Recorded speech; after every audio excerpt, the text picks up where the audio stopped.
Welcome to WYCD Wicked. That stands for What You Can Do. My name's Jake, and this is Tachyon Blue. And today we're discussing Gamergate. Sir, I basically am hoping to find out why there's any disagreement at all about the way people behaved, uh, why they behaved the way that they did, and if my view of the other side of this thing isn't totally accurate. My hope is to discover that in fact it isn't, and there's something more reasonable about it. So let's just dive in. Can you tell my audience a little bit about who you are and what your relation to Gamergate is? Yeah, sure. So I'm Tachyon Blue. Hopefully, we won't disagree as much as you might expect. But I was involved with Gamergate from about 2015 to 2018.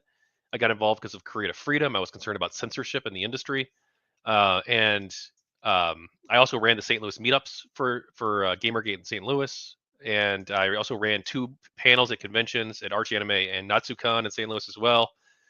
And I wrote a book in 2019 also, Gamergate First Battle of the Culture War. I'm revisiting that topic now for a current project. I've interviewed over 70 people involved on both sides of the Gamergate controversy for an upcoming multi-volume series of books. Actually, I'll probably have a Kickstarter date picked either tomorrow or Thursday, most likely. By the end of the week, I should have a date set, and I'm going to launch a Kickstarter campaign to fund this project. I've already finished the first volume, which contains interviews with 8 people, I believe. It's Oran Dark Lord, he was a moderator of Kotaku in Action and GG Discussion.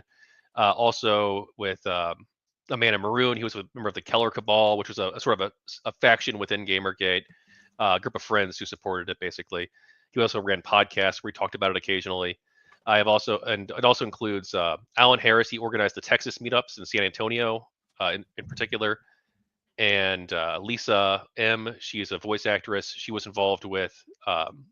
She organized the Atlanta meetups in Atlanta, Georgia, and she also was involved with the uh, Gamergate animated series, which is this unfinished, unreleased animated sort of cartoon show depicting the events of Gamergate.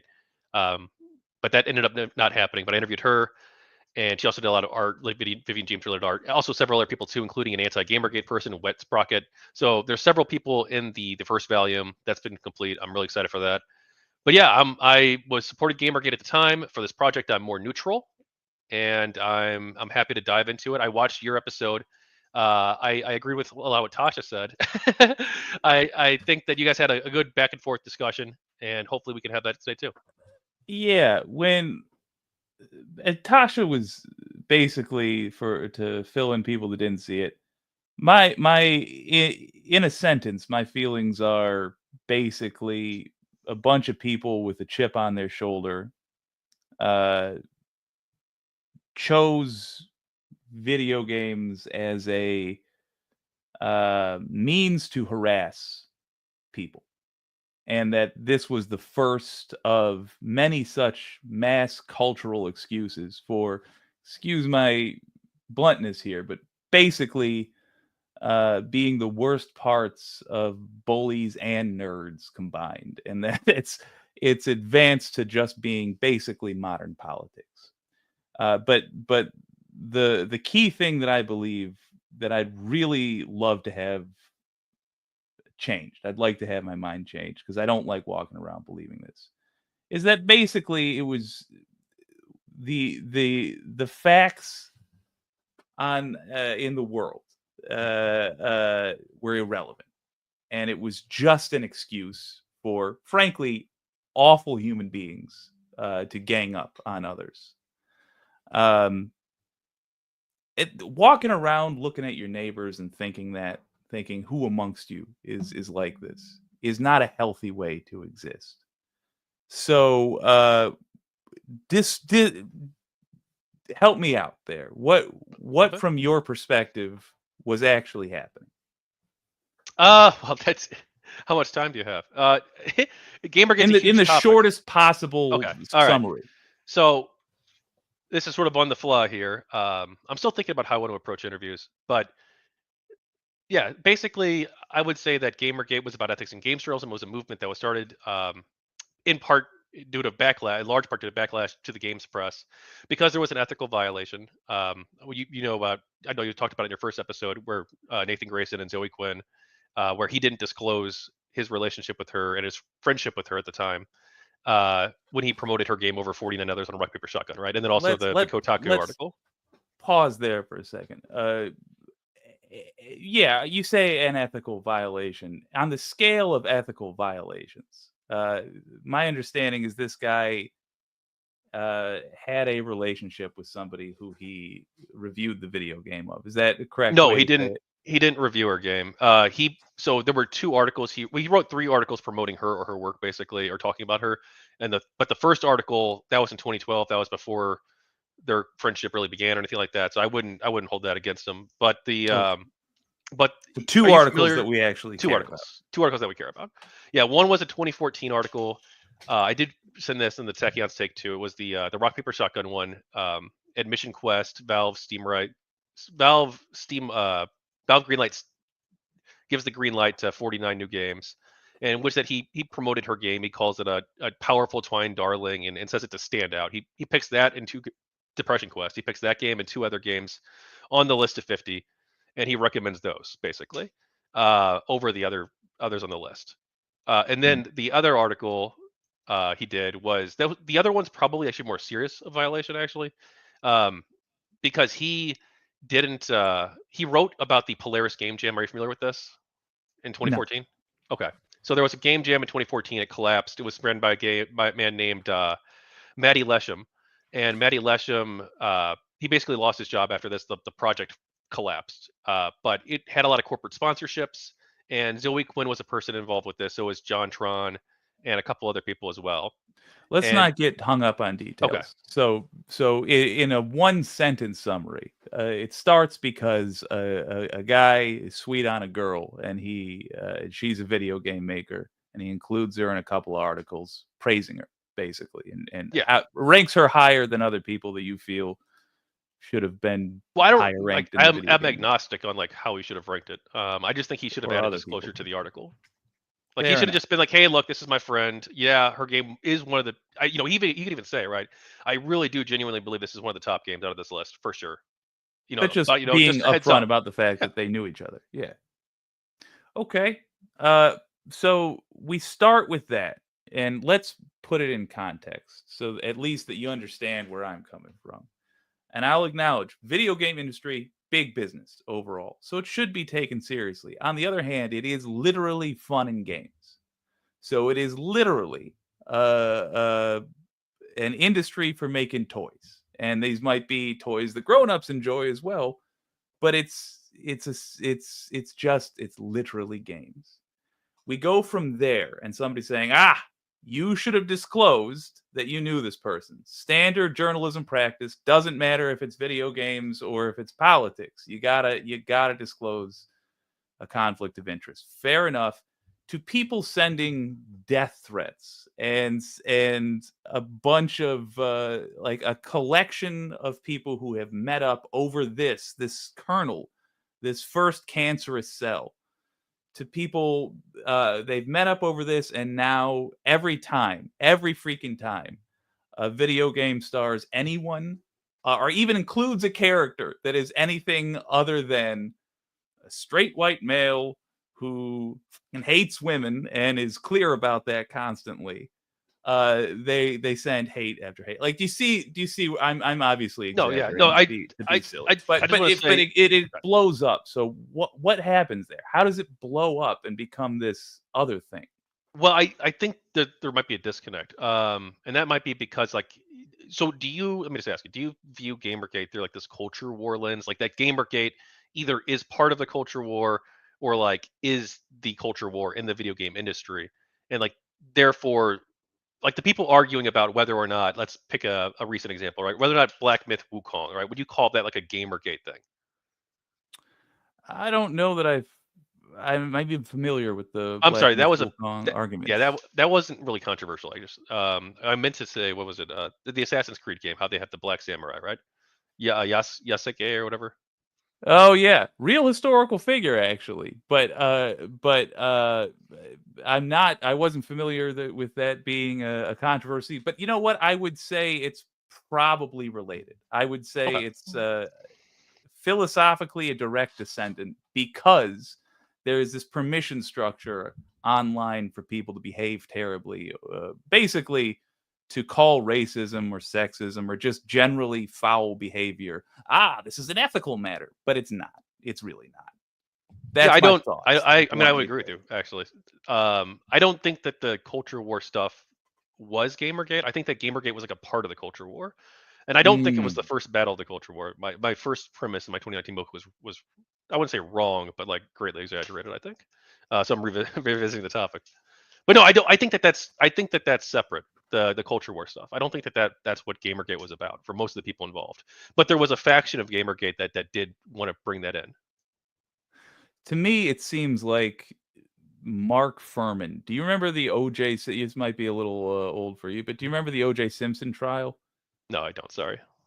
In short, there was a cop named Mark Furman who uh, fabricated evidence against OJ Simpson. And it's largely responsible for why Simpson got a not guilty verdict.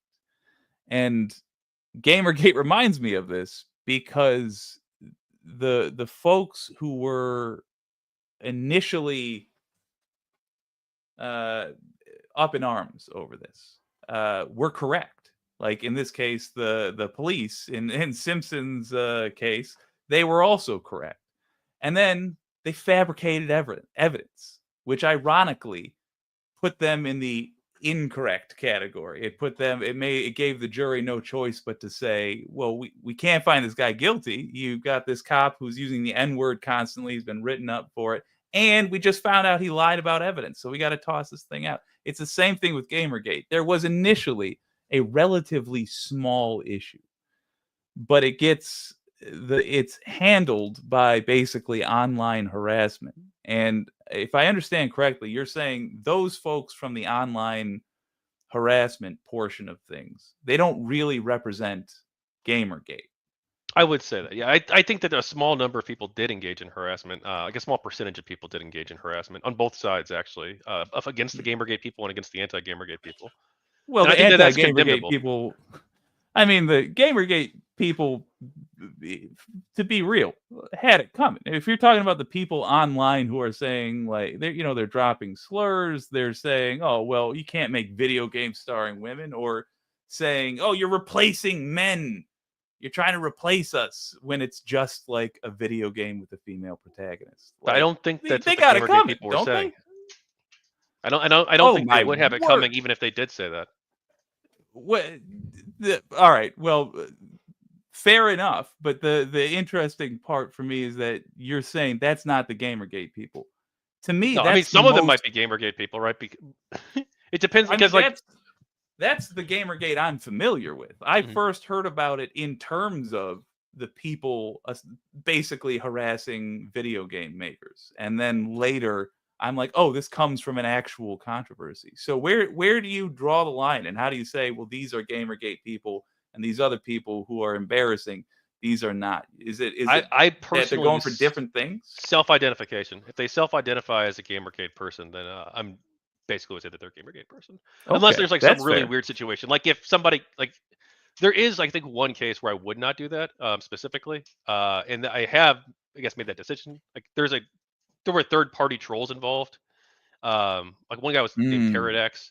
He did harass Brianna Wu and Zoe Quinn actually, and like, a bunch of Gamergate people too. He harassed Acid Man, who ran the Gamergate HQ forums, and he harassed. Well, he denies that now, but there's evidence that he admitted to doxing him basically, or admitting Oh, to having jeez. his docs in an IRC chat room. He also like I don't know if you call it harassment, but he fucked with a bunch of Gamergate live streamers by like going on their shows and yelling the N word and stuff to get them Oh, banned from Jesus. the platform, right? But like, but so he is a third party troll. He even admits he's a third party troll. But he also would like as part of his trolls, one of his trolls, he held up a sign and he held up a sign that said, "I support Gamergate because I hate women and want them to die." Like I wouldn't classify him as pro Gamergate. And he wouldn't classify I himself see. that way, but he hold up the sign. But yeah, self-identification is what I would use like 99% of cases. There could be some edge cases like that where I wouldn't count them, but yeah, And self-ID. you've brought up a really interesting point there, which is that there's somebody on the, as you would say, anti-Gamergate side who's behaving terribly Oh, and he's not doxing anti. people. I mean, he's against both. Fair enough, but the point being, there's somebody rabble rousing Mhm. online who's, as I've just done, easily confused with one side or another. That's the very thing that I was talking about earlier, saying like, well, the Gamergate people are out there doing all these horrible things. It's the very same thing we were just talking about. So, all right, that lightens the load on my soul a little bit to Mhm. know that there's a group of people out there basically just trolling. In so what they're self-identifying as Gamergate. What do you consider Gamergate to be? It's looking for ethics in video game journalism. That's what I heard originally. Yes. So that's what I would define it as now. For the project, I didn't really go in with the definition. I would Mm, ask people basically. I didn't actually. I asked them either directly or indirectly, and then I collated all of their answers basically, all of them from the Pro Gamergate side at least. I'm still doing that. It's still a long process, but I'm basing my definition of Gamergate based on how they answered in my interviews with them. And so far, out of the ones I've transcribed, except for actually it just changed because I interviewed somebody who just flew the numbers up a little bit, but basically it's like 95% of the people involved say it was about ethics in games journalism. Now there is a faction of people like Kraut, who I interviewed. Kraut, you know the YouTuber Kraut. no, I don't. Okay, well he's a big YouTuber, political scientist. He focused on political science, but he was in it for just the culture war. He even says like, I don't care about the ethics stuff. I barely remember the ethics stuff to be honest. So like for him, he's just a culture warrior. And there might have been like one other person maybe who I think he might have been the only one, but there might have been one other person too who was also like that I've interviewed. Um, but for most of the people involved, it was about ethics in games journalism. And but the problem where it gets complicated, right, is because it's a leaderless online movement. Some people have definitions that go beyond that. So, like everybody except for Kraut agrees that Gamergate's about ethics in games journalism, basically. But then there's a cohort. I'm not sure how big it is yet, though. I don't know. But somewhere between like 30% and 60%. I don't know which. We'll find out in the end. But there's a cohort that also thought it was about opposing censorship and supporting artistic freedom in the games industry. And so they add that onto it too. And so that broadens it into like this massive thing. And I did that when I was part of Interesting. Gamergate too. I was part of the artistic freedom group. That was my primary Now, censorship and was it artistic freedom. artistic freedom that only tended to crop up in the form of it's got to be a straight white male protagonist, and anytime it's not, we say that's not artistic freedom, or was it actually about artistic freedom? Well, I guess it depends on who you talk to, right? Some people are hypocrites, but I personally would hold the view consistently across the board. Now, there were some people who didn't, right? Like, do you know One Angry Gamer? He ran it's a website. He was a big blogger back in the mid 2000s, mid 2010s. That the did he do a bunch of Nintendo games? He might No, I have. don't. I don't know all I of his don't know. content, but yeah, he was a big blogger back in the mid 2010s, and he basically went off the deep end because of the Gamergate stuff, I guess in part, or I don't know if it was because of that, but he did. And he ended up picking a bunch of fights with people on the Pro Gamergate side and made like a list of enemies, people who he hates, and then he also promoted like criticism of Mortal Kombat because he thought that the game wasn't sexy enough. He called it boner culture, didn't appeal to his boner culture. So like there were people like that who were hypocrites, but I think I mean I don't know if most people were consistent or not. I don't have like data on this. How do you even test that? I don't know. But like I'd like to think that they were consistent, and I don't think most of them were like opposed to like diversity in games. I'm certainly not. I wasn't back then, and I don't think most of the people who I've interviewed are. But there are people who are like culture warrior types, and they probably are more opposed to that, or at least like even they would probably like caveat it. However, I mean, whether or not you believe them is your own story, but like I'm sure most of them would say that they're not opposed to Well, diversity in games. Like if you talk to there's like an very anti-SJW YouTuber, the reason people don't really believe is because, or when people say, well, it's about this very reasonable sounding thing, is that that's all the worst behavior comes with a very reasonable sounding excuse, but you have to look at the totality of the behavior and what tends to happen. Like, for example, earlier when I'm like, was it just an excuse to complain every time it's not a straight white guy in a video game? Or you see the same thing with movies. It's like, this is a woke movie because one of the 5 co-stars is a lesbian. Uh, it's it's common. It's basically, I would argue it's the standard. It's when if you were to take 10 people talking about this topic online, and you and all of 10 of them consider themselves pro Gamergate, let's say, 8 of them are just looking for excuses to harass people, and there might be 2 that are like, oh well, I sincerely just care about ethics in reporting on a specific industry, but that's Mhm. 2 out of 10, you know? What So what if why you're do you think it's 2 out of 10? because of the frequency of people I see talking about this. Like when I go on to other shows where people are debating, for example, and somebody's like, I'm going to take a pro gamer gate side or whatever. I shouldn't say this like I debate Gamergate. I Mhm. don't. But when I encounter this, and admittedly it's as a viewer, so the algorithm's going to affect things. The folks I see talking about this stuff spend about 30 seconds talking about ethics and then 45 minutes talking about great replacement theory. And that's who I end up seeing most.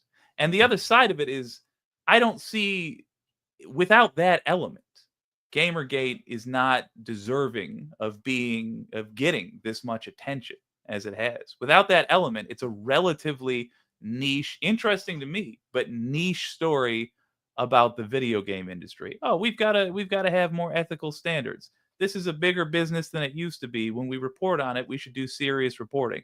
Okay, fine. But that's not the sort of thing where you'd expect books to be written, multiple books to be written, documentaries to be made, forums to exist, a whole guy, you say angry video game nerd, a whole guy's career getting derailed. It's a different person, but Okay, fair yeah. enough. But But but yeah. the point being, it's a smaller topic than it would be without all the hate mongering involved. I don't think there So was that much. So well, let me ask you now. What do you think the political breakdown of Gamergate people was? And like, I'm not like you haven't studied this topic. I'm not trying to like gotcha here, but like, what yeah, do you no, think their political leanings were? this is a good question because we should explore my ignorance and my assumptions. My assumptions would be 95% far right. Okay. So so there's a study that's been done by Brad Glasgow and Chris Ferguson. Chris Ferguson is a games researcher at Stetson University. I can link you this study. Um, and Brad Glasgow is a journalist who looked into it. I've interviewed both of them, but this is like the only peer-reviewed study on the political leanings of Gamergate people. So the Mm, methodology he used, and this isn't the full results. If you ask Chris, I can get you in touch with him if you want. But if you ask him, he'll send you the full results. But this is only the stuff that they published because they compared it with Pew Research.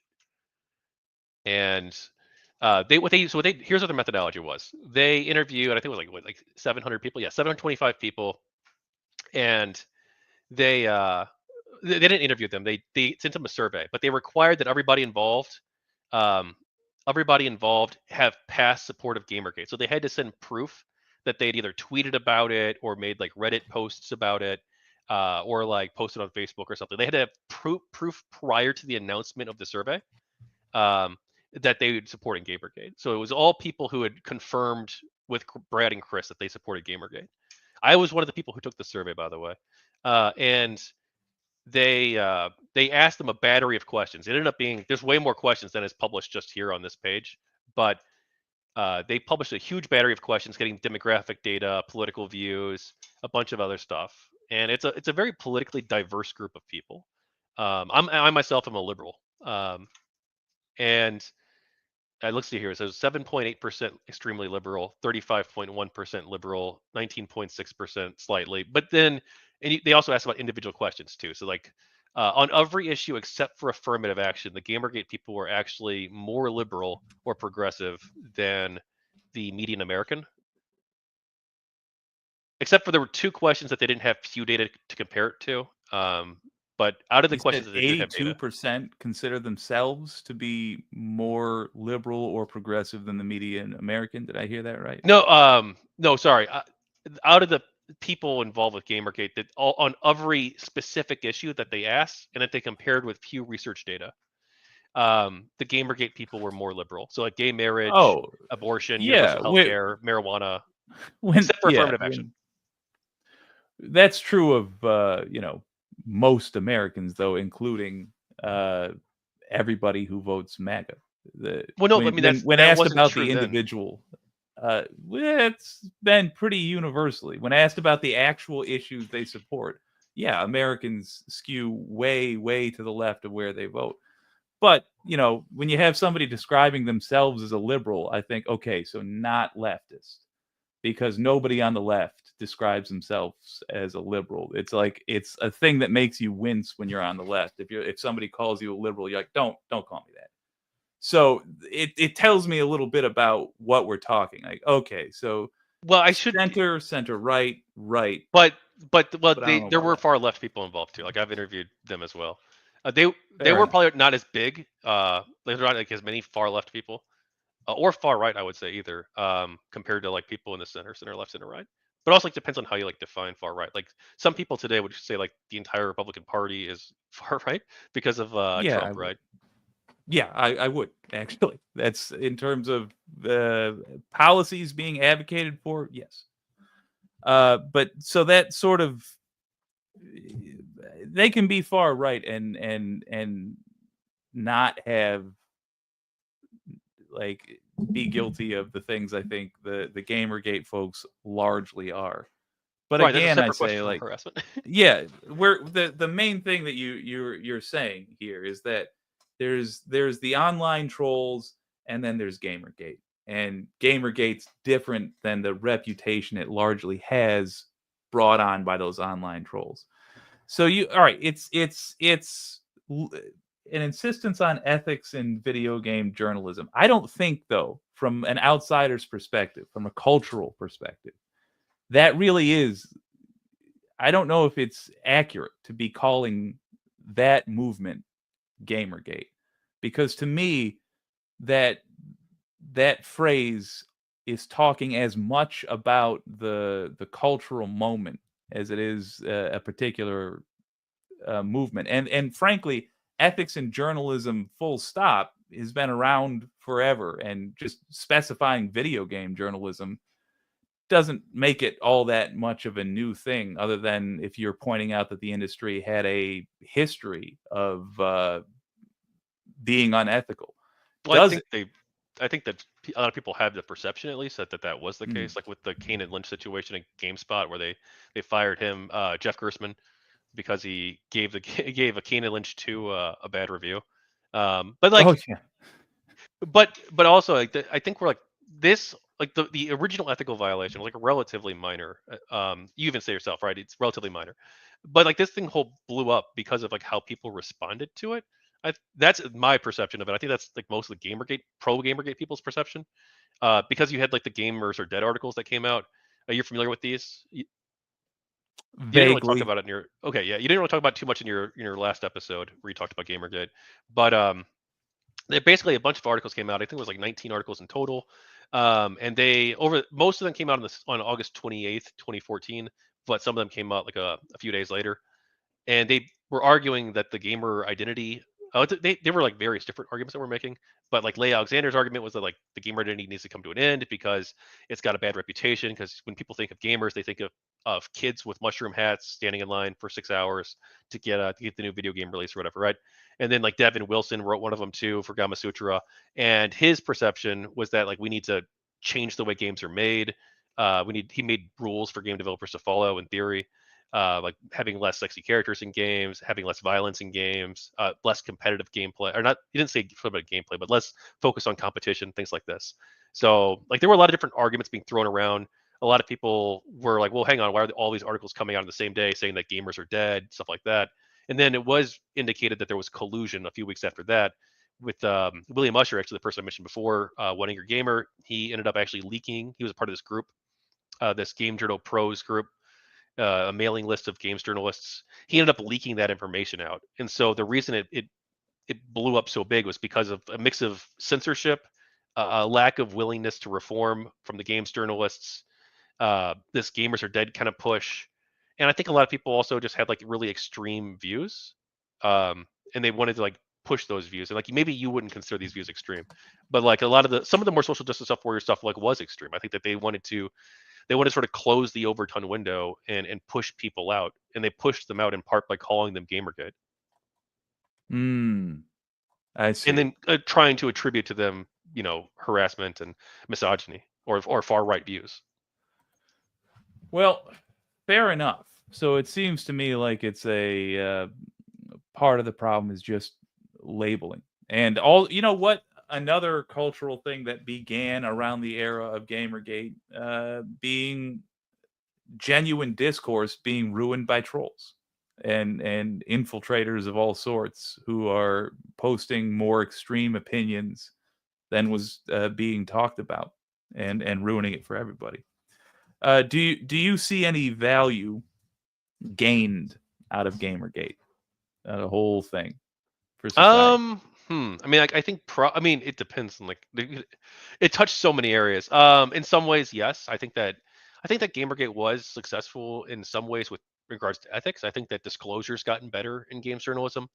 I think that part of that's the FTC too. Like, and that's partly Gamergate too. Partly Gamergate people with Operation Ultraviolet Light, they cannot contacted the FTC and got them to change. But a lot of people contacted the FTC, not just them, to get them to change the uh, regulations on disclosure.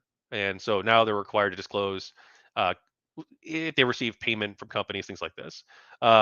So they've gotten better on disclosure. I feel there's also, I think, having the conversation is a good step in the right direction. But also too, I think that it's bad that Gamergate, I think, was very broadly misrepresented. I think this caused a lot of breakdown in trust. I think a lot of people don't trust institutions in the United States of America or the world, perhaps, in part because of Gamergate. And I think that this is talking about the Gamergate people specifically. I think the wide-ranging impact of Gamergate on society as a whole is quite small, probably, but Hmm. um, but the impact it had on the people involved is probably quite grand in many cases, um, where it does, I think, help shape people's worldview because people took so many different things away from it. Some of them took away a lack of trust in media because they saw this get misrepresented in their own eyes. Other people, they took away a dislike of social justice warriors, right? Because they didn't like the way that they were being treated by them, or they perceived themselves to be as being treated by them. And other people took away nothing. I should take away something, but they didn't take away any like grand narratives. Like their life remained mostly unchanged. Um, so like I don't know, like it affects people in different ways. Some people have extreme reaction to one way or another. Other people it affects them a little bit. Other people it has no impact at all. So like I don't know. I don't think Gamergate's impact on the world was big. Has there been any attempt amongst the people who consider themselves to be gamer gators to reckon with the fact that there actually were people harmed by these online trolls? They're actually the well. You know what? Let me start like this. Is there an understanding amongst gamer gators that they are viewed by the casual observer as being absolutely no different than the online trolls? I don't know if the casual observer does view them that way. I think it depends on like what circles you run in. I think the circles that you run in will Fair. probably view people very hostile. Um, Yes.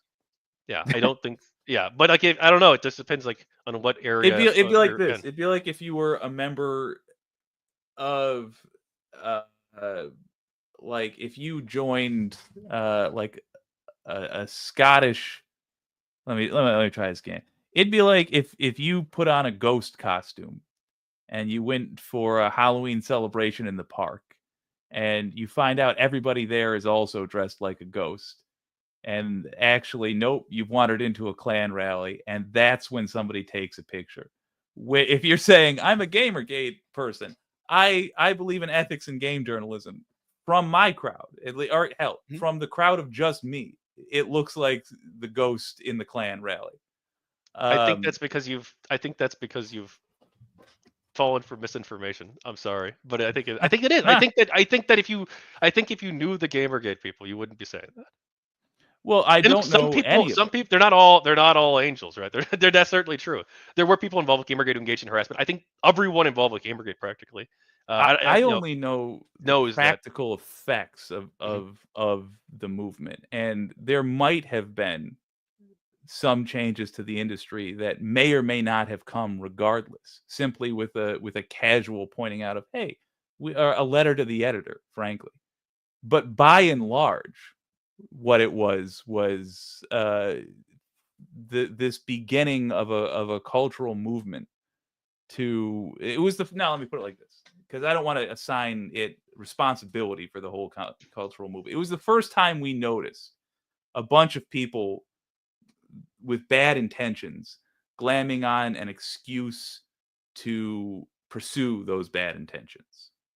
And the actual excuse being, let's call it Gamergate itself, being the ethics in video game journalism, has almost nothing to do with what ended up happening with this just wave of online hate mongers harassing people who make video games, who write about video I games, don't know that making they the did whole that much industry though. Like seem that's the shady. thing. Like You don't I don't think that the vast majority of people involved with Gamergate were supporting of harassment. I think that they had a culture that more or less condemned it. I mean, I ran one of the big Gamergate Discord servers at the time. We had pretty strict rules. So did Kotaku in Action. So did Gamergate HQ. So did V. Now, who didn't have strict rules later on, like was like GG Revolt. There was another community, and I would say that that community, members of it at least, did support and encourage harassment. Um, but I think that by far, like the major Gamergate communities were very much opposed to that. Yes, and if you look at I like so, go ahead. as an outsider, then what I would recommend doing for Gamergate folks who still exist today is a PR campaign. Because I will just tell you from my niche of the internet, which is not all lefties, just the various forums I'm in and yada yada. If you were to casually say, "What's a Gamergate person believe?" They'd be like, that Adolf Hitler was right," and like they're it's gonna have nothing to do with what you say it's about, and that's a shame because at the end of the day, I think that's correct. We should have ethics in video game journalism. And that initial incident, yeah, the guy should have reported he knew the person. Absolutely. But it's just the view of it to the casual person that I have ever talked to about this is not what it is. And that goes to the initial question. So it sounds like, yeah, there's nothing being done to address that because it's not seen as a problem. Um, do you think there's anything we can learn about the vulnerability of an online movement to trolls? Is there a way you would now have the wisdom of having endured this? The movement still exists. You're No, I still wouldn't say it yeah. still exists. I view it entirely historical. I think most of Really? the people, yeah, I think most of the people, almost everybody that I've interviewed. There are perhaps people who don't agree with that, but the vast majority of the people I've interviewed um, view it as a historical event, like from about 2014 to 2018. And living through the event at the time, I think that 2018 is probably a good place to put it because like that's Hmm. when things really slowed down. Like late 2017, 2018, there was the activity really started drying up. The last of the Gamergate meetups in real life um, that were publicly advertised, at least, was in 2018. That was in St. Louis from me, and that was San Francisco. That was the last of their meetups. The Toronto people might be doing something next year, they say, but that's like way later. So what happens at those meetups? What are you talking about? We harass women in real life. Good, good, good. No, but I'm sorry, I couldn't help myself. That was Um, perfect. but no, so basically it just depends. Like, but it's mostly just hanging out, really. I've hosted like four or five in St. Louis. The first one we did was at an arcade, Dave and Buster's actually. We met up. It was like me and like six people, and hung out, played some arcade games. That was it. Then we went to a mall actually. uh, in the local mall in the area. We hung out. That was a different day. That was like 3 people though. That was a pretty small group. St. Louis doesn't have that many Gamergate people. And then we did one with like 6 or 7 people, including an anti-Gamergate person, um, at a cigar lounge actually, because I knew the owner of the venue and he let us do a debate there. So we actually had a real life debate, and me and the anti-Gamergate person. It was live streamed at the time, but the video is long since gone, unless she has a copy of it. Maybe the person I debated. Um, but yeah, no, it's we just hang out, talk. Sometimes we'll debate people if there's like an anti-Gamergate person there, to hang out and just grab drinks. I know that So what are you they might. talking about then? If they're anti-Gamergate and you're debating them, what's the debate about? I don't remember, man. I don't. I think Huh? mostly we talked about like artistic freedom stuff. I think at the time at the debate, but I don't recall. I mean, this was 2018. This was 6 years ago. Hmm. Um, All right, yeah. so then let me take this in another, well, same direction, different angle. On the forums, what are you talking about? You're saying ethics in game journalism. Are you on the lookout for unethical behavior? What do people consider to be unethical behavior typically here? So there's a good website we can use. It's called Deep Freeze. Deepfreeze.it. I'll link this. Now the Oh, okay, forums thanks. though, like as for the forums, like today the Gamergate forums don't really talk about anything. I guess like Kotaku and Action's become an anti-social justice warriors community. Um, that one has gone like an Not anti-CW direction, for sure. That's But then interesting. like a V and stuff, they just talk about video games basically, I guess. But Gamergate HQ doesn't really exist anymore. It's just purely an archive. But like this website here, this would like help you define like what they view as ethical or not. And there's some disagreement about you could have about this stuff. Let's see. Try to find a good page that we could look at and go through. Well, why don't we just go to journalists and then Okay. pick anybody from the list, and we'll go through and talk about if that works for you. First name, Chris Ligman. Her This Week in Video Games column is considered part of the Gamers Are Dead media blitz, despite having been published a few days after the main blitz. Critical. Oh, so these are not people who contribute, or is it? Who So is these are this? games journal. All these people are games journalists, basically, or Hmm. editors, journalists, in other capacities. And what is what is this I'm reading about? Like it's a summary. I don't understand. So Critical. gamer Yeah. Gamergate people put this website together to catalog ethical violations, basically that were happening in games journalism, sort of like a watchdog. So the numbers next to their names, the entries, that shows how many potential conflicts of interest there could be. And then there's also other modifiers too. Like if it has a band-aid next to it, that means that they've issued a correction, or like apologized or something like that for the behavior. So like Chris Ligman, I don't like the the reason this is showing here for the Gamers Are Dead thing is collusion. Because I guess the person who Bone Golem, who runs the website, or other people who are helping him out, are of the perception that the Gamers Dead articles were caused by collusion, or most likely caused by collusion. Like you can agree with that or disagree with it, but Yeah, I'm looking at this picture. I don't see anybody who colludes in a way that makes them rich, at least. But yeah, point taken that you can have unethical behavior on a small scale for small stakes. Absolutely, sure. So what's the goal here? These are people who are tracking various journalists and giving them ratings, essentially, yeah. or Well, the entries. ratings are like, yeah, entries really. And then like, there's different criteria too. So it's like, so you see like there should be somewhere on the website that goes through the full. Oh yeah, rules. Go to rules. It will tell you There we how they go. rate things, like censorship, dishonesty, intimidation. Link to direct sources and try to. All right, I like that second one. Mainstream media journalists are provisionally not being filed. That I despise. I would prefer the opposite of that, but okay, I get it. They don't have to make something that makes me happy. Entries that are more ambiguous. That's just personal. I hate the mainstream media. Entries that are more ambiguous or apologized for have modifiers applied to them. Okay.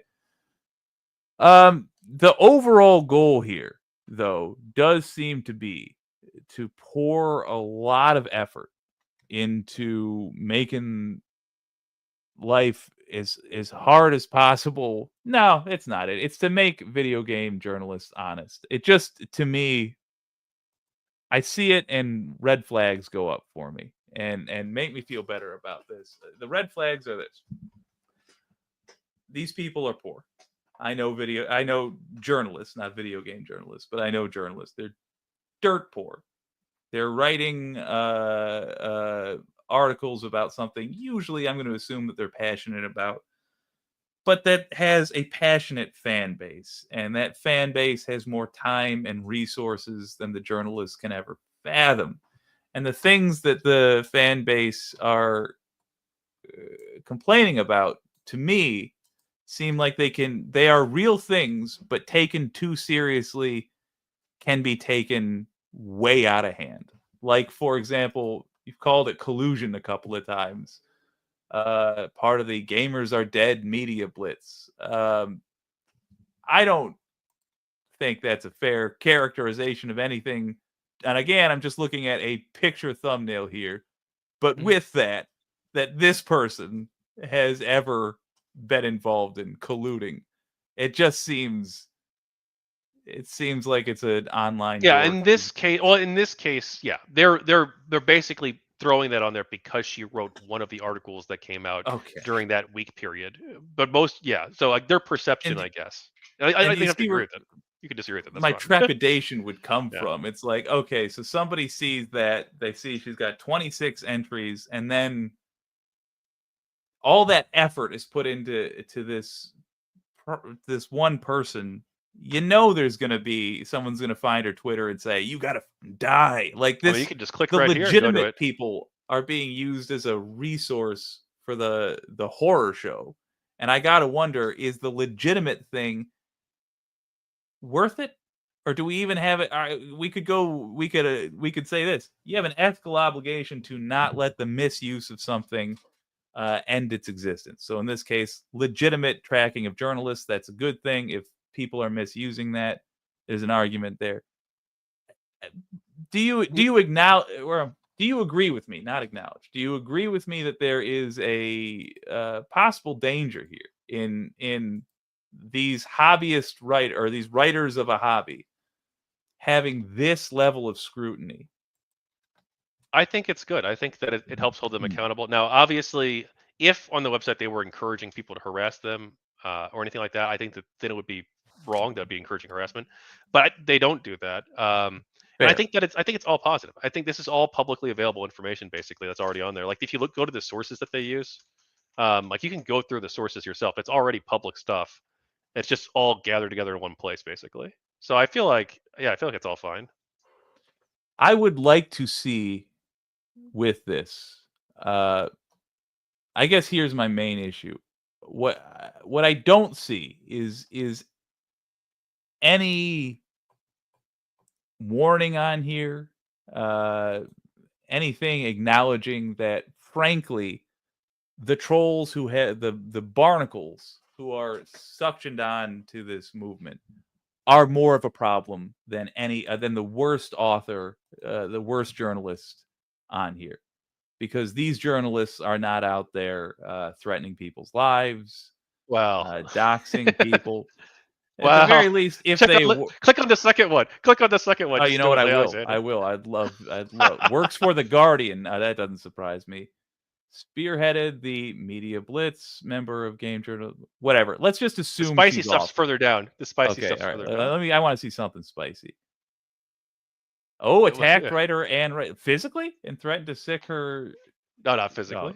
okay. Well, publicly threatened to end careers. Oh, here we go. Here's the good stuff. Publicly encouraged doxing. Okay, good. All right, so withdrawn on that front. But still, what I don't see on here is acknowledgement that let's be frank, vast majority of the shady behavior has come from the trolls associating themselves with the Gamergate movement. Not the Gamergate movement itself, but like I'd like to see Gamergate itself take some responsibility, because they are at the same time the cover for really horrible people doing really horrible things. I'd like to see them up top on that website saying, "Hey, this is not a thing for you to use to yada yada." Well, At the same time, so it's a burden. I get it. no, but no, I completely get it. They probably like I don't know if I haven't asked Bone Golem about this question. I can get you in touch with him. He's the founder of the website.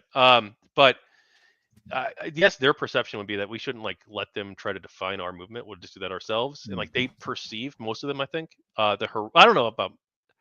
It's probably people have so many different views. I don't have like data on that specifically. I probably will at the end of this project, but like a lot of people are of the view that like okay, look, the harassment claims against Gamergate. Like yes, there were people who did get harassed, and people, including people in Gamergate who did engage in harassment. There were people involved, but it's a very small number of people who did engage. So, should they condemn it? Yeah, I think so. I think that in the beginning, people really tried. So there was multiple efforts to do this. One of which was the Gamergate harassment patrol on Twitter. It was its own hashtag, though some people didn't use the hashtag with it. Gamergate harassment patrol on Twitter. And they would try to go around and like try to find harassment and report it to Twitter, stuff like that. Then they also like when Felicia Day was doxxed by somebody, no one knows who it was. It was an anonymous user doxed Felicia Day. The Gamergate people came out and condemned it.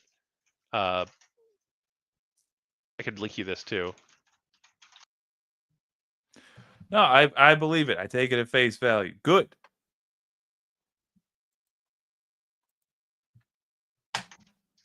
And then there was also zero. I think the harassment was greatly overblown though too. Or at least from Gamergate people specifically, it was like mostly mistargeted towards like the trolls. It was mostly the trolls doing it. But like there's 3 studies that have been done on harassment in Gamergate. This is useful actually. So, all right, hit me. Well, one of them has like methodology I wouldn't necessarily like endorse, but you know what? I'll just pull up here. Well, not on that screen. Give me 2 seconds here. Do you want to go over the Women Action Media study, which is methodology they used? Was they there's an anti-gamer, there's a list of Gamergate people basically called the Gamergate Auto Blocker. It's a list that was created by Randy Harper. She's against Gamergate. And it's based on like if you follow a certain number of people who support Gamergate, according to Randy Harper at least, then you get added to this list of Gamergate supporters, basically, right? So Women Action Media is this group that was granted access to data by Twitter to study Gamergate and harassment. And they found, so they looked at internal reports on Twitter, and they when people went to file a report during this period, they could choose to check an option when they report it. It says, "Will you submit this data to our third party analyzers, whatever?" Right? So they can have access to the report data. And if they select this option, then it would send them the data as well as to Twitter. And there were about 10,000 accounts on this auto blocker list. Here, I'll try and find you the exact link here in a second. I've got it all somewhere around here. And then on that list, during the period, it was like a 2-month period or something like that. They examined the accounts on the list to see if they engaged in harassment according to Twitter's definition at the time in 2014. This was like fall of 2014 that this happened. And so they found that 0.66%, which was 65 accounts in total, on the list of Gamergate people had engaged in harassment according to Twitter's definition, and during that period. So over 99% of the accounts on the Gamergate list had not engaged in harassment. But there's 2 other studies too that we can talk about, and I'm going to link you these. No, don't bother. Sum it up. Okay, so what's the point you're making? I don't think that. I think the harassment was relatively rare from the Gamergate people themselves, especially. And I can't speak to the troll stuff, how prevalent they were. But the main thing, I'll tell you because I lived through that era. That was the main thing people encountered was when there was a hashtag Gamergate. It was mainly being like the tweets you would come across just under that. Pick a random one out of a hat. The main thing was people trolling other people.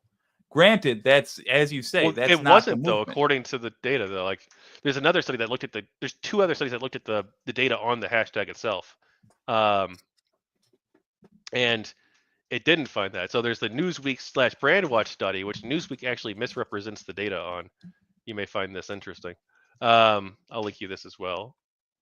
But they looked at negative sentiment, looking at the hashtag, and the vast majority of the tweets on the hashtag didn't contain negative sentiment towards the people involved, towards Sarkeesian, Brianna Wu, Leigh Alexander, or Zoe Quinn. But also, I don't think negative sentiment and harassment are the same thing. And it ended up being like 1.6% or something like that. Let's see. I'll get you the I exact. mean, we're. Let me pull up the names here. We're talking about Zoe Quinn, Anita Sarkeesian, Brianna Wu. These are people with actual careers who got the most wretched things sent to them. You had people quit the industry over this. When you talk about what actual effects did it have, either because trolls hijacked the movement or whatever. On the one hand, maybe some reforms to the industry that might not have happened without a specific group of folks saying this is Gamergate and we're gonna look at ethics in video game industry. On the other hand, actual doxing. On the other hand, actual terrible people going out and frankly making video games worse for everybody by saying, "Oh, it's never for anybody but just me, and people that look like me." It seems strange to me that you're baffled by this Can we watch a perception. video on stream together? I'd prefer not. I want to talk to you. Okay. It just the what seems strange to me is that you're surprised by my opinion of this group and that it's not like the Well, I think obvious it's thing. been misrepresented. I don't think the Gamergate people were like against diversity. I don't think the vast majority of them, at least, I don't think they were. I think that they were like a very diverse group of people from across the political spectrum, people of like all religions and faiths and races and ethnicities. Um, yeah, I think it was a lot of men and women both together. I don't think that most of them supported harassment. I think that this was a false narrative that was promoted. Um, Primarily, like And I they're meir third party. They're third party trolls, basically, well, there are third that party are trolls too. Yes, causing they like the problems. partly it's third party trolls, right? That's they're fucking with things too. But a lot of it's not just the third party troll. I think that there was probably, and you might disagree with me on this a lot. There probably was like an ideological capture, like within games journalism at the time. And a lot of these people did have like this progressive, like woke, quote unquote, I don't know what to call it, ideology. And they perceived the Gamergate people as being like an out group, people who they don't like very much, in part because they're being criticized by the Gamergate people because of their perceived ethical violations, and then also too because a lot of these people have like different foundational values that like the Gamergate people do. Because the I'd put a Gamergate people caveat on were that only. okay. Yeah, go ahead. If you're saying progressive or woke, I think that's a common way that it's that sort of mentality is viewed. They're just corporate. They're just trying to sell as much many clicks as they can, as many whatever's widgets or who's it's. And being nice to people, being accepting of people is a common way to do that. So yeah, they say go with the most milk toast thing. Yeah, let's get people of all colors and what have No, you no, in I here. don't mean the video games. To be clear, I mean like the games No, journalism. I mean the Yeah, journalists. I mean the yeah. journalists and the journalism and the opinions. I agree that fake for a large Well, degree. I don't Yeah, of think course. I think some of them very are like legitimate. I think that they have like a different worldview than I have, which is But fine. my point But being, they it's they it's attributed to wokeness. It's not that. It's capitalist. It's trying to appeal to as many people as possible, and that but gets people angry with they're the not wrong folks inclusive again. though. They're not inclusive though. They're not inclusive to the Gamergate people. That's for sure. Um, but no, I think that they view things through like this ideological lens, and they don't want other viewpoints represented. And like the Gamergate people were like a very diverse coalition of people, but like mostly I don't have exact data on this yet, but well, I do have some data that it's mostly like a liberal group of people. So like their views are like very pro free speech, right? Like that was like a big viewpoint. Now, people don't view that as a Gamergate value necessarily. Some people do, some people don't. But the people involved with Gamergate tend to be very pro free speech. The people who are like the Well, quote they say they unquote, are. Sure. oh, sure, yeah, they say they are. And then like the people who were like very much against Gamergate, like people, um, like the game turtles we talked about, like Leigh Alexander, um, and also some of the people who criticize Gamergate too, like I think like Zoe Quinn or like Brianna Wu are pretty illiberal people too. Like they've ended up engaging in harassment, and there was a lot of harassment on both sides. And Brianna Wu actually, if you want to call it harassment, what you did, I guess you can. But like they ended up harassing pro Gamergate people like Tim Saray, or neutral people like so Zoe Quinn went after Tim Saray. He was this game developer. He's working on The Last Night, this video game, and basically tried to destroy his career and reputation because he supported Gamergate. And then Brianna Wu, Brianna Wu encouraged people to boycott Hogwarts Legacy because she disagrees with Troy Levitt. But also because she's like anti J.K. Rowling. But one of the reasons that she states in her boycott campaign that she was promoting was specifically that the lead designer of the game disagrees with her and made videos criticizing her, or made a video that criticized her because she was trying to get the GDC to remove a reward from Nolan Bushnell, the founder of Atari. Like these people Okay. are like doing a lot of like things that people have different opinions on.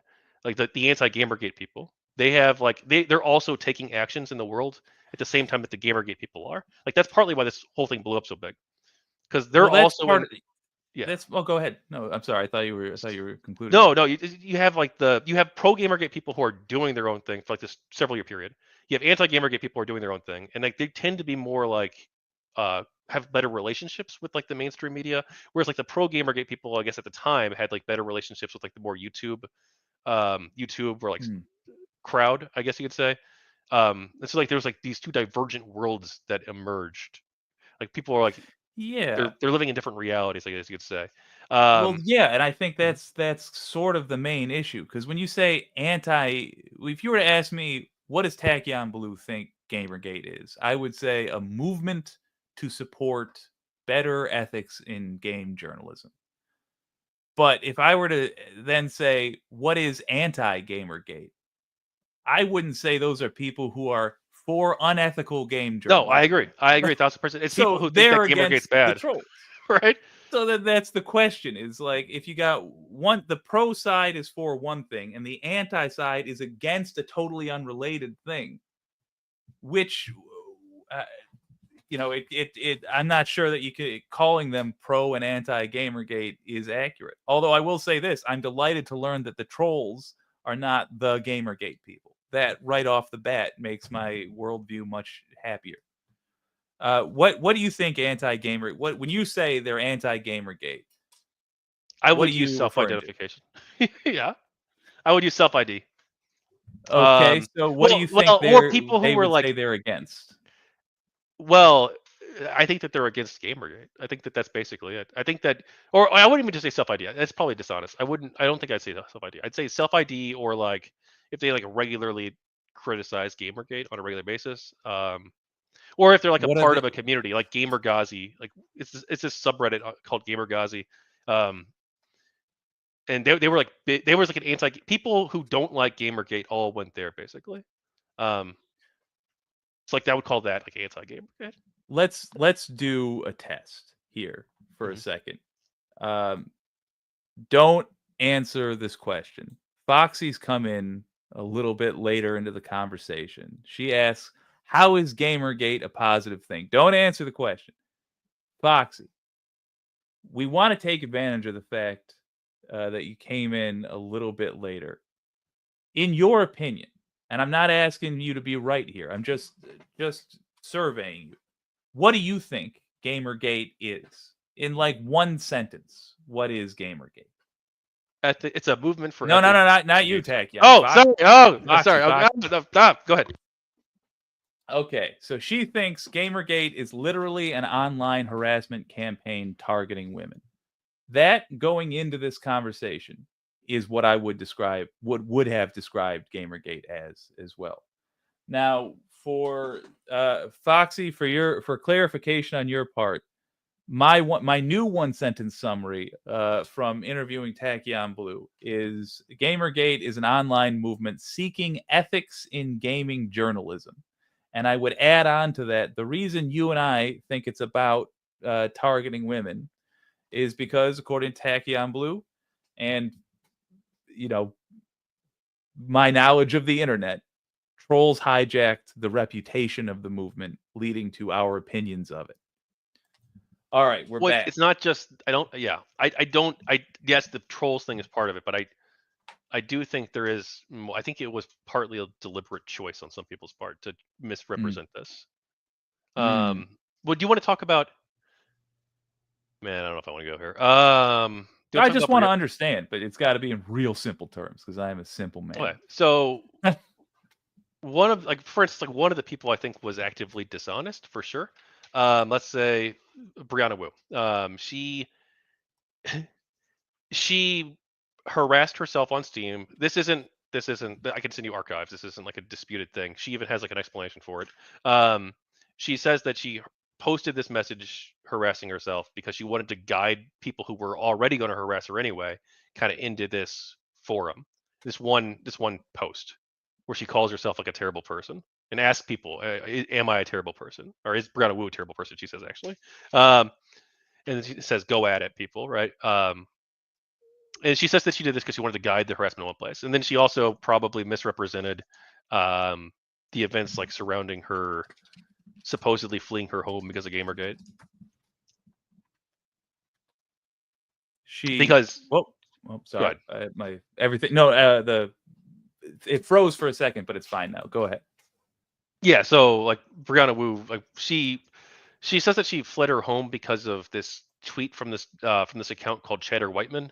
Um, the name of their handle was at Chatter Whiteman, but their name was Death to Brianna, and it was basically this egg account that somebody made, brand new account on Twitter, and she says that she fled her home because of this, because this account was threatening to kill her, and posted a dox, an address, presumably hers. Um, and then she goes to New York Comic Con, um, but she talks about how she's homeless and stuff like that. This was the same weekend, and then she's supposedly homeless during this few months, um, but she does a bunch of live stream interviews from her house, five Mhm. of them actually, during a 3-month period. So it This is a seems like lot of stuff about one person. yeah. Well, she Give me she the has an headline. explanation. Yeah, she has an explanation. She says that the reason she did the interviews from her home was because she didn't have access to a computer and she wanted to go and go back home to do the interviews, to talk about the harassment and talk about how she was afraid for her life and had to flee her home from her house during the interviews. But she thought that was important because she didn't have a computer to do it from. But just seemed kind of weird. Okay, so oh boy, this page is unresponsive. Can you still hear me? I can hear you. Yes. Well, I can't. Oh boy, I'm just gonna keep hitting wait instead of kill page. Um, Here's the deal. I just want to jump to then in case. Oh, he's gone now.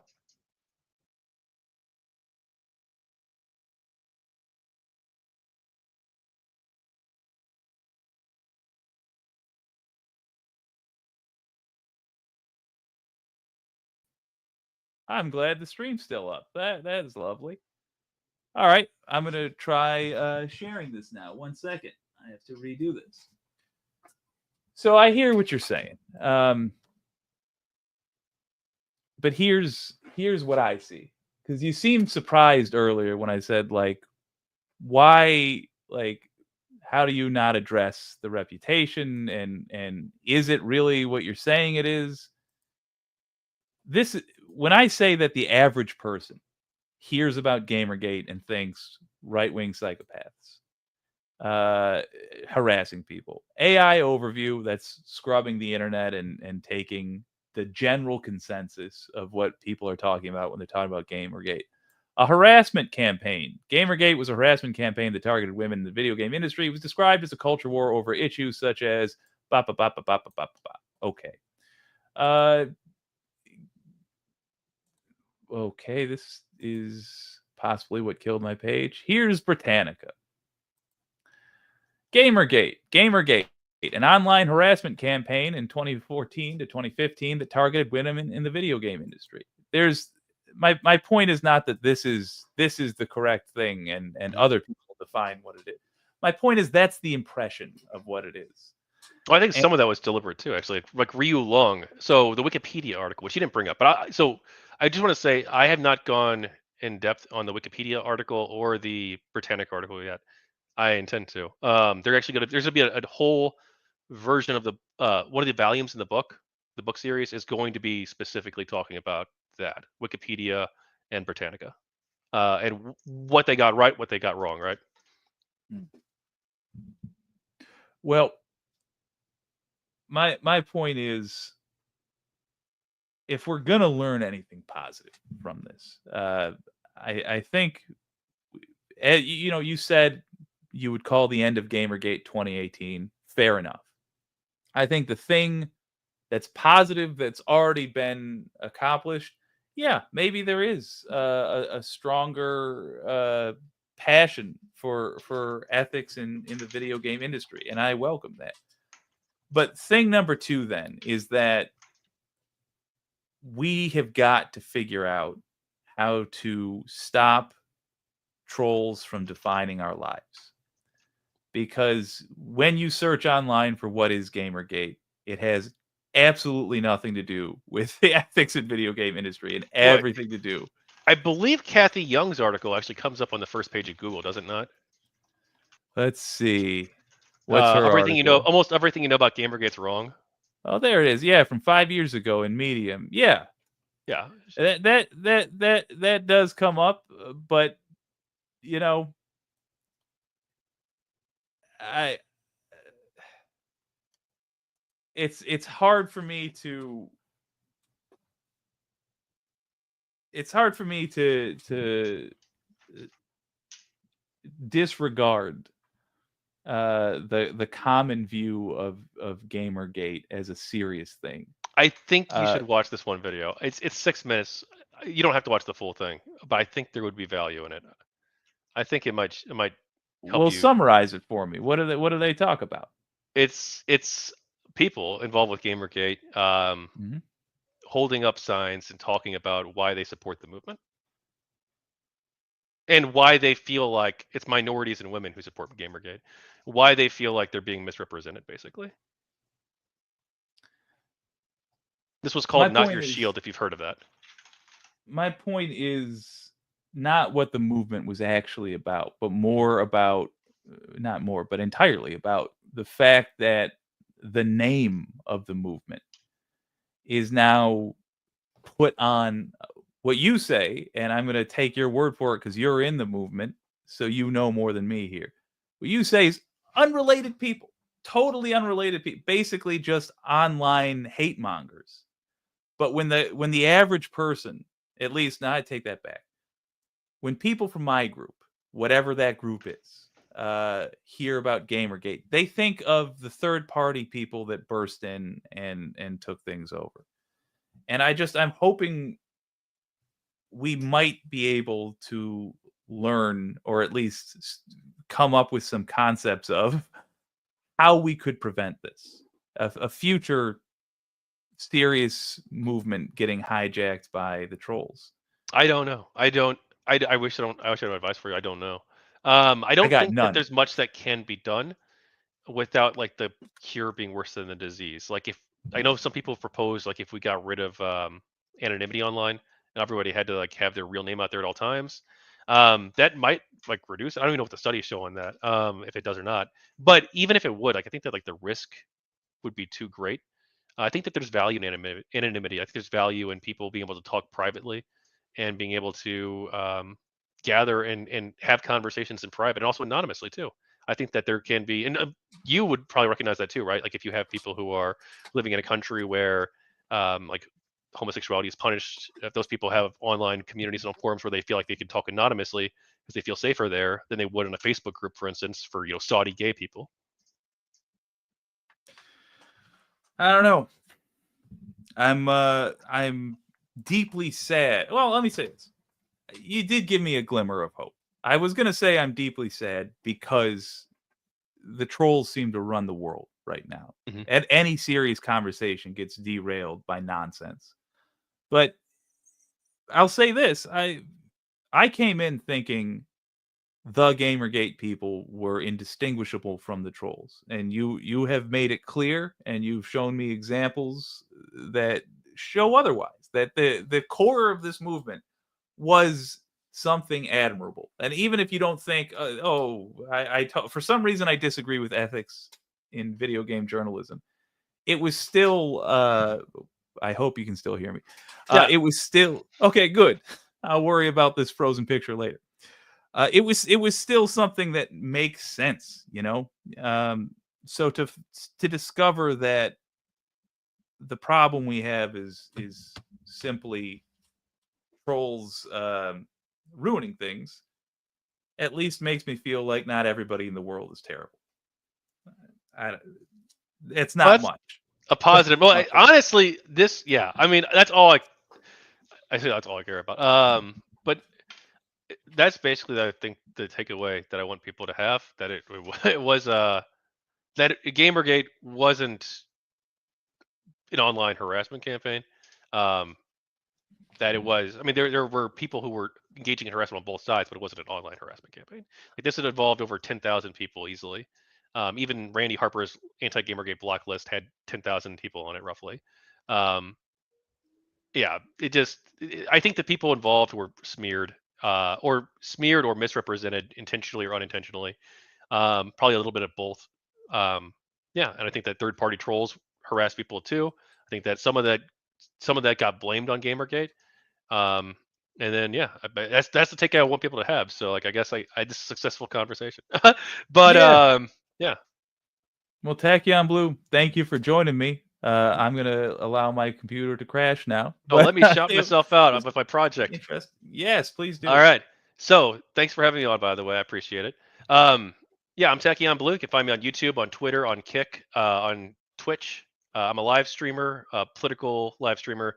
But right now I'm focused on the book. I'm working on two other projects too. I'm working on a book documenting the war in Ukraine as well. I've interviewed my first person for that. And I've also documented the people involved with the multi-user dungeon scene, people who play text-based MMOs. But right now, my main focus is the people of Gamergate. That's the name of my upcoming multi-volume book series. Volume 1 is done. I'll be announcing a Kickstarter date here within like the next few days. So assuming, yeah, I have to. There's still a couple back behind the scenes stuff, but within like a week, possibly less, I should have a date set, and we'll be good to go.